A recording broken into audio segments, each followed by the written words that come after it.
எல்லாம் வல்ல இறைவனின் அருள் கருணையினால் இங்கே கூடியிருக்கிற எல்லா பக்தர்களுக்கும் மற்றும் நம் கோவிலில் நடக்கிற அருள் நிறைந்த காட்சிகளை எல்லாம் உலகமெங்கும் யூடியூப் சேனல் மூலமாக பார்த்து தன் அகத்துள்ளே மனமகிழ்ந்து பிரார்த்தனை செய்து கொண்டிருக்கிற எல்லா பக்தர்களுக்கும் என்னுடைய வாழ்த்துக்களும், உங்களுக்காக நீங்கள் என்னாலும் நிம்மதியாக இருக்க வேண்டும் என்பதற்காக உங்களுக்காக நான் என்னாலும் பிரார்த்தனை செய்து கொள்கிறேன்.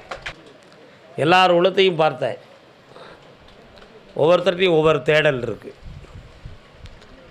ஒருத்தன் நிம்மதியை தேடுதான், ஒருத்தன் மனைவியை தேடுதான், இன்னொருத்தன் காதலியை தேடுதான், இன்னொருத்தன் காசு பணத்தை தேடுதான், இன்னொருத்தன் கடன் தீர வேண்டும்ங்கிற ஒரு மன அமைதி ஆனந்தத்தை தேடுதான். தேடாத மனிதனே இல்லை. உண்மையா இல்லையா? தேடியது கிடைக்காமல் வாடாத மனிதர்களும் இல்லை. ஆனால் வேண்டும் வேண்டும் என்று நாடாத உள்ளங்களும் இல்லை. இதுதான் உலகத்தினுடைய இயற்கை. ஆனால் இப்போ சிலவருடைய உள்ளத்தில் இப்பொழுதே 12:15 மணி ஆகிடுது. இன்னும் உத்தரவு சொல்லுறதுக்கு சாமி 1:30 மணிக்கு எந்திரிச்சிருவார். அப்படிங்கையில் இது இன்னும் சொற்பொழிவு வேறு பேச வேண்டியிருக்க அப்படின்னு ஒருத்தன் உள்ளம் குமுறிக்கிட்டு கிடக்கங்க ஓரத்தில்.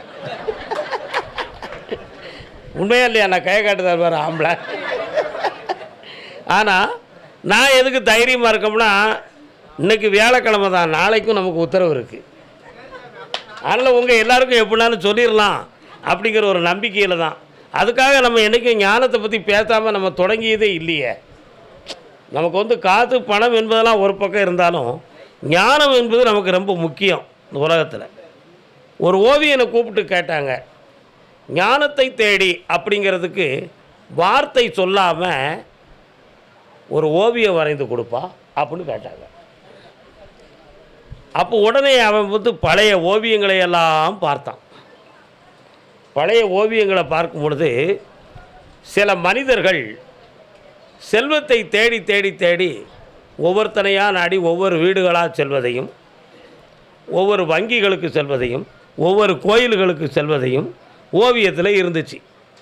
செல்வத்தை தேடி போகிறத அவன் மனிதனில் மண்டையில் ஓடிடுது. செல்வத்தை தேடுறவன் அத்தனை பேரும் வீட்டை தேடுதான், மனுஷனை தேடுதான், கோயிலை தேடுதான், குளத்தை தேடுதான். நிம்மதியை தேடணுங்கிறதுக்காக இப்படி தேடி வரான். ஆனால் ஞானத்தை தேடுகிறான். அப்போ எதை தேடுவான், எங்கிருந்து எங்கேயே தேடுவான் அப்படின்னு உணர்ந்து பார்த்தான். ஒரு ஞானிகிட்ட போய் ஐடியா கேட்டான். ஒருத்தர் ஞானத்தை தேடிங்கிறத வார்த்தையால் சொல்லாமல் ஓவியத்தால் சொல்லணும் அப்படின்னு சொல்லியிருக்கிறாரு ஐயா. அதனால் எனக்கு அந்த ஓவியத்துக்கு ஒரு ஆலோசனை சொல்லுங்கள் சுவாமின்னு கேட்டான். அருமையாக சொன்னார். வீடு பேர் நிம்மதி செல்வம் வேணுங்கிறவன் வெளியில் இருந்து வீட்டுக்குள்ளே வருவான். ஞானத்தை தேடுறவனுக்கு வீட்டுக்குள்ளே இருந்தால் கிடைக்காது. வீட்டை விட்டால் வெளியே போனால் தான் அவனுக்கு ஞானம் கிடைக்கும். அதனால் வீட்டில் இருந்து வெளியே போகிறத மாதிரி ஒரு ஓவியத்தை வரைஞ்சிடான்னார் அவர். நல்லா புரிஞ்சுக்கணும். வீட்டை விட்டு வெளியே போகிறத மாதிரி ஒரு ஓவியத்தை வரைனார். உடனே அவன் சிந்தனையில் ஓடிச்சு, ஞானத்தை தேடின்னு ஒரு வார்த்தையை டைட்டில் போட்டு ஒரு வீட்டையும் காட்டி மனிதன் வெளியேறது மாதிரி இருந்தால் இந்த உலகமே ஸ்தம்பிச்சு போய் சன்னியாசி கோலமாக ஆயிரும்.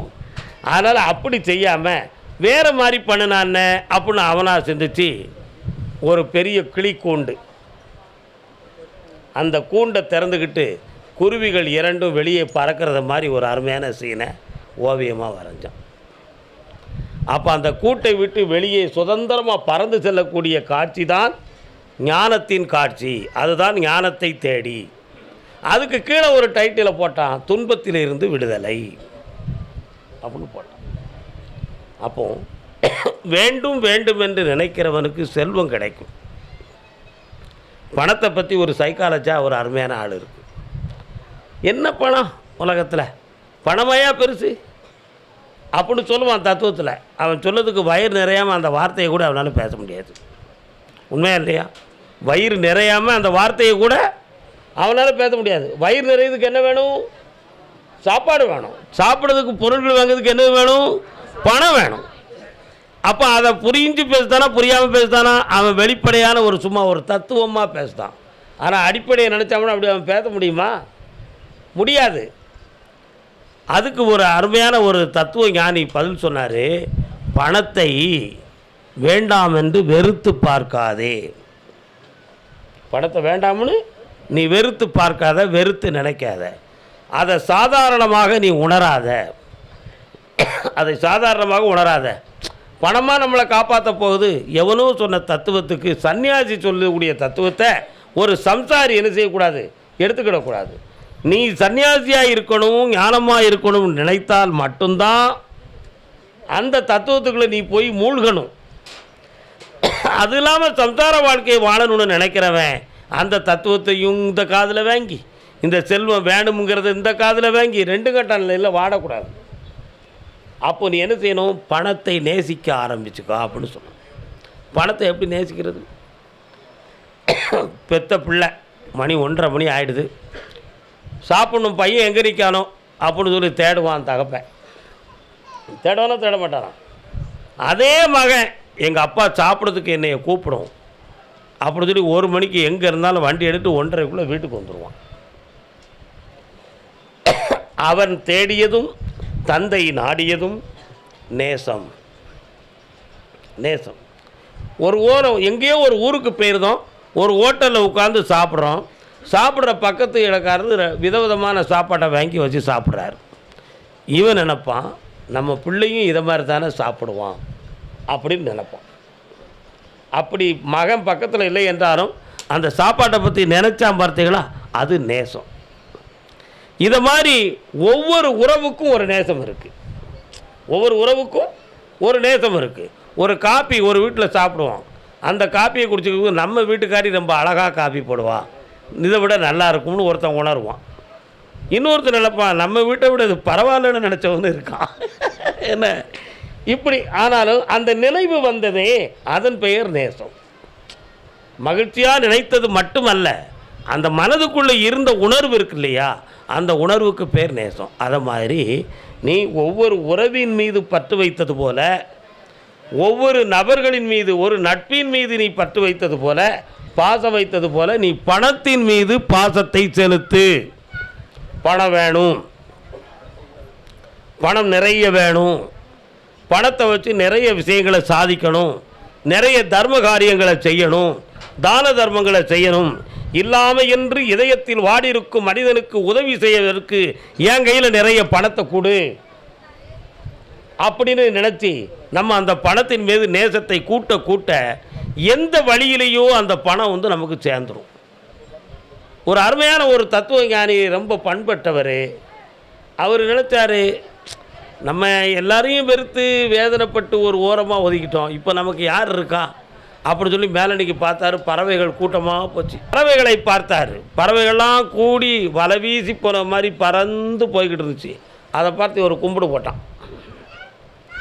அதனால் கும்பிடு போட்டோன்னா, நீங்களாவது ஒற்றுமையாக இருக்கீங்கள அப்படின்னு சொல்லி கும்பிடு போட்டான்.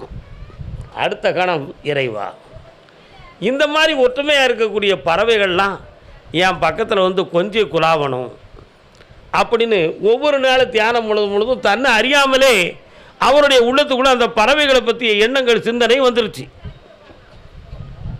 சில நாட்கள் கழித்து பார்த்தீங்கன்னா, அவர் அந்த மரத்தடியில் உட்கார்ந்துருக்கும் பொழுது ஏகப்பட்ட பறவைகள் அந்த மரத்தில் பழங்களை சாப்பிட்றதுக்கும் அந்த நிழலில் இருக்கிறதுக்கும், இவர் படுத்திருப்பார். இவரை கூட்டத்தில் அப்படியே அருகிற அந்த பறவைகள் உட்கார்றதையும் இவர் பார்த்து பார்த்து மகிழ்ந்தார். அப்பொழுது உணர்ந்தார், நான் இறைவன்ட்ட மனதார உண்மையாக என்னத்தை நினச்சி நான் பிரார்த்தனை பண்ணனோ அவைகள்லாம் என் பக்கத்தில் இருக்குது அப்படின்னு நினச்சார். அதை மனோதத்துவமாக உணர்ந்து பார்த்தான். அப்போ மன இடைஞ்சல் இல்லாமல், மனதில் எந்த ஒரு பிசிர் தட்டாமலும், எந்த ஒரு இடைச்செருகள் இல்லாமலும், முழு மனதோட எது வேண்டுமென்று நாம் பிரார்த்தனை செய்கிறோமோ அது நடக்கிறது என்பதை அதற்கு பிறகுதான் அந்த நபரை நினைத்து உணர்ந்து பார்த்தார். இதிலிருந்து பக்தனுக்கு என்ன வேணும்? ஒருவன் பிரார்த்தனை பண்ணுகிற பொழுது, கடவுள்கிட்ட முறையிடுகிற பொழுது அவன் மனசை முழுசாக கொடுக்கணும். வேறு எந்த சிந்தனைகள்லையும் எந்த ஒரு செருகள்லையும் அந்த உள்ளே நினைஞ்சிடக்கூடாது, ஒரு சுமையை வச்சிருக்கக்கூடாது. கடவுளை நினைத்தால் அந்த கடவுளை தவிர வேறு எந்த உணர்வும் எந்த நினைவும் இல்லாமல் 10 நிமிடமாவது மனப்பூர்வமாக ஒருத்தன் வணங்கி பிரார்த்தனை பண்ண ஆரம்பித்தோம்னா அவனுடைய பிரார்த்தனை சத்தியமாக வெற்றி பெறும். அதுக்கு பேர் தான் அதுக்கு ஒரு கிரியாசக்தின்னு சொல்லி ஒரு மறைமுக பெயர் உண்டு. கிரியாசக்தியில் 3 விதம் இருக்குது. ஆனால் அந்த கிரியாசக்தியில் ஒரு 3 விதத்தில் இது ஒன்று. இது என்னென்னா ஏகதேச கனவுகள், கனவு நிலை அப்படின்னு ஒரு அர்த்தம். நம்முடைய கனவு காணும் பொழுது பார்த்தீங்கன்னா தூக்கத்தில் உடம்பை மறந்துடுவோம், படுத்திருக்க பாயை மறந்துடுவோம், வீடை மறந்துடுவோம். கனவுல மட்டும்தான் நம்ம நிலைத்து இருப்போம். கனவுல நம்மளே கதாநாயகனாக இருந்துக்கிட்டு இருப்போம். ஆனால் நம்மளை முழுக்க முழுக்க மறந்துடுதோம். அதுக்கு பேர் கனவு நிலை. அந்த கனவு நிலைகளைப் போல உன் மனதை இறைவன் பக்கம் திருப்புகிற பொழுது இறை நினைவு நிலைக்கு உன்னை நீ ஆட்படுத்த வேண்டும். நீ யாருங்கிறத மறந்துடணும். நீ யார் மகன் அப்படிங்கிறத மறந்துடணும். எப்பேற்பட்ட தரம் உள்ளவங்கிறத நீ மறந்துடணும். எத்தனை கோடி செல்வத்துக்கு நீ அதிபதி என்பதை நீ மறந்துடணும். எவ்வளவு பெரிய துயரத்தை நீ சுமந்து கொண்டு இருக்கிறாய் என்னும் வேதனை உணர்வுகளை கூட நீ மறந்துடணும். அத்தனையும் மறந்துட்டு நீ பகவானுடைய நினைவு உணர்வுகளில் உன்னை நீ முழுமையாக ஆட்படுத்தினால் உன் நினைவு நிறைவேறுகிறது. அப்போ வெற்றி நம்ம கையில் தான். நம்முடைய மனசு என்ன செய்யுது? புலம்பிக்கிட்டு அலையுது. ஒன்றை நினைக்கின்ற பொழுது இன்னொன்று நினைக்கின்ற பொழுது மற்றொன்று. செவி ஒன்று கேட்கிறது, கண்ணொன்று பார்க்கிறது, வாயொன்று பேசுகிறது, உடல் ஒன்றை தேடுகிறது, உணர்வு ஒன்றை நாடுகிறது. ஆனால் இந்த ஐந்து பூதங்களும் 5 வகையிலே திசை திருப்பி ஓடிக்கொண்டிருந்தான் மனிதன் என்னைக்கு ஒருநிலைப்பட போகிறான், என்னைக்கு பக்குவப்பட போகிறான், என்னைக்கு ஒரு முடிவுக்கு வரப்போகிறான்? இந்த முடிவுக்கு வர வேண்டியதுக்கு பேர் தான் பிரார்த்தனை, தவம். இந்த விஷயத்துக்கு மனிதன் முதல்ல ப்ராக்டிக்கலாக ஆள்படுத்தணும். எல்லாரும் பணம் வேண்டாம்னு சொல்லக்கூடிய ஒருத்தரை சொல்லுங்கள். எல்லாருக்கும் பணம். என் குருநாதர் எனக்கு கேட்டார், உனக்கு பல கோடி பணம் தருவோம்ப்பா அப்படின்னு சொன்னார். நான் சொல்கிறது 35 ஆண்டுகளுக்கு முன்னால். நான் மட்டும் அப்பொழுது எல்லாரும் பணம் தரோன்னு சொன்னேன். என் முன்னால் லாட்ரி சீட்டு எங்கள் குருசாமிகிட்ட 30 வருஷத்துக்கு முன்னால் லாட்ரி சீட்டு வாங்கி பரிசு வாங்கி கோடீஸ்வரன் ஆனவன், வாக்கு கேட்டு கோடீஸ்வரன் ஆனவன் நிறைய பேர்கள். அவங்கெல்லாம் பணம்னு அடையும் பொழுது அவர் கொடுத்த வரத்துக்கு மகிழ்ச்சி அடைந்தாங்க. ஆனால் உண்மையிலேயே உனக்கு பல கோடி பணம் வரும்ப்பான்னு என்னையே சொன்னார். ஆனால் நான் மட்டும் அதை மகிழ்ச்சியாக ஏற்காமலும் துயரமாக நினைக்காமலும் என்னை அறியாமலே நான் மௌனமாக இருந்தேன். என்னுடைய உண்மையை நான் உங்கள்கிட்ட சொல்லுதேன். நீங்கள்லாம் என்னையை நம்பி வந்திருக்கீங்க. என் மனம் எப்படி இருந்துச்சுங்கிறத நான் சொன்னேன். என்னடா உனக்கு பல கோடி பணம் தாரம்னு சொல்லுதேன். எங்கள் பொன்னுச்சாமிக்கு தெரியும்னு நினைக்கிறேன். அவர் இருந்த பல கோடி பணம் தாரம்னு சொல்லுதேன். நீ சிரிக்கவும் இல்லை, அதை பற்றி பெருசாக நினைக்கலையே, என்னப்பா நீ அப்படின்னார். ஒரு கேள்வி, பல கோடி பணத்தை நீ எனக்கு தருகின்ற பொழுது பல பேருக்கு உதவுகிற மனதையும் சேர்த்து கொடுக்க வேண்டும்னு கேட்டேன். அவரே எந்திரிச்சுன்னு எனக்கு வெற்றி மாலையை போட்டார். இப்படிப்பட்ட பரந்த மனப்பான்மை உள்ளவன் தான் மகனே எனக்கு வேணும். பல கோடி பணமும் தருவேன், பல கோடி மக்களும் தருவேன். அத்தனை பேரும் உன்னை நாடுவார்கள், அத்தனை பேருக்கு நீ உதவுவாயின்னு சொல்லி வரம் கொடுத்தார். புரியுதா? அதனால் பணம் கிடைப்பது மட்டும் பெரிதில்லை இந்த உலகத்தில். அந்த பணத்தை வச்சு பல பேர்களை வாழவும் வைக்கணும், மகிழவும் வைக்கணும். ஒரு 100 ரூபா பணத்தை எடுக்கிற பொழுது இந்த பணத்தை சம்பாத்தி முன்னே எவ்வளோ வருத்தப்பட்டோம்னு ஒருத்தர் நினச்சாம்னா அடுத்தவனுக்கு ஒரு டீ வாங்கி கொடுக்க மாட்டான். உண்மையா இல்லையா? ஒருத்தருக்கு ஒரு டீ வாங்கி கொடுக்க மாட்டான். இதே பணத்தை நம்ம இன்னைக்கு கொடுப்போம். பகவான் அருளால் அவன் மனசு சந்தோஷம் அடையட்டும். ஒரு சின்ன அனுபவம். ஒரு நாள் முழுக்க ஒருத்தன் பட்னியாக கிடக்கான். இந்த பட்னியாக கிடக்கிறவனை பார்த்த உடனே அவனை கூப்பிட்டு வந்து அவனை பார்க்கும்பொழுது, என்னப்பா என்ன படுத்துருக்க? ஒன்றும் இல்லை அப்படின்னு சோர்ந்து சொல்லுவோம். அவனை அப்படி கூட்டிகிட்டு வந்து கைகால் முகமெல்லாம் கழுவி, உட்கார் மகனே, சாப்பிடாத மாதிரி தெரியுதே. ஆமாம் ஐயா, நல்ல சாப்பிடுன்னு சொல்லி அறுசுவை உணவும் போட்டு ஆனந்தமாக சாப்பாடை வச்சு அவனை மனசார வஞ்சகம் இல்லாமல் அவனுக்கு சாப்பாடை போட்டு கொஞ்ச நேரம் அவனை அமைதியாக உட்கார வச்சுட்டீங்கன்னா தானாக அவன் பேச ஆரம்பிப்பான். நம்மகிட்ட வயிறு நிறைஞ்ச உடனே கொஞ்ச நேரம் கழித்து எழுதிவான், தானாக பேச ஆரம்பிப்பான். ஏதாவது பேசுவான். ஐயா நான் எங்கள் ஊருக்கு போனேன், என் பிள்ளை குட்டியை பார்க்கணும்பா, இல்லை நான் இப்படியெல்லாம் கஷ்டப்பட்டேன் ஐயான்னு சொல்லுவான். எதையாவது ஒன்று பேசுவான்.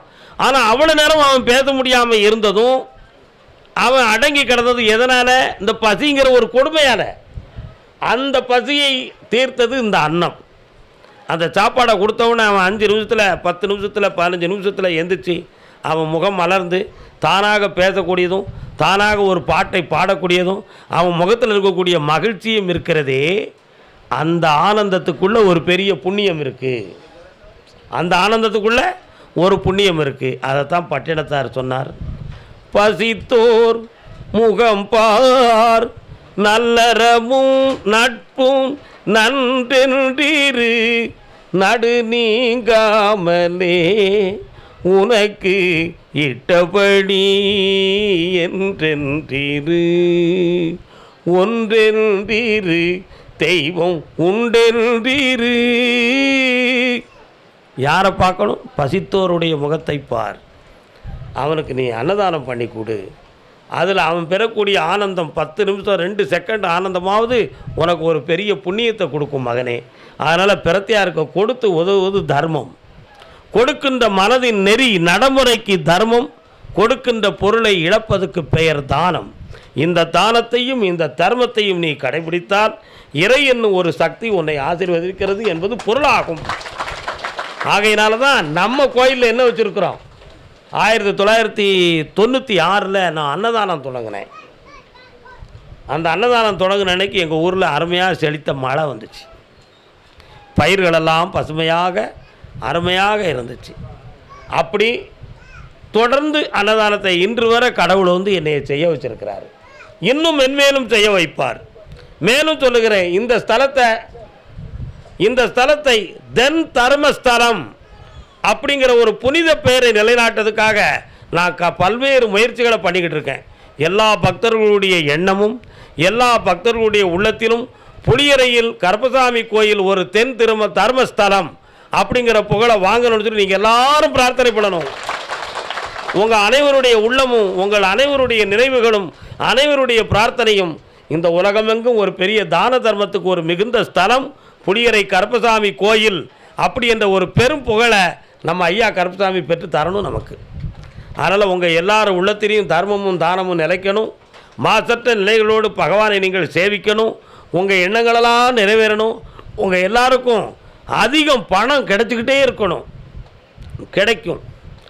அருள்வாக்கு வரலன்னு சொல்லி யாருமே வாடிடாதீங்க. இந்த இடத்துல இந்த சாமியை கும்பிட்டதும் இவ்வளோ பெரிய வார்த்தையை சொற்பொழிவு மூலம் கேட்டதுமே உங்களுக்கு ஒரு பெரிய வாக்கு.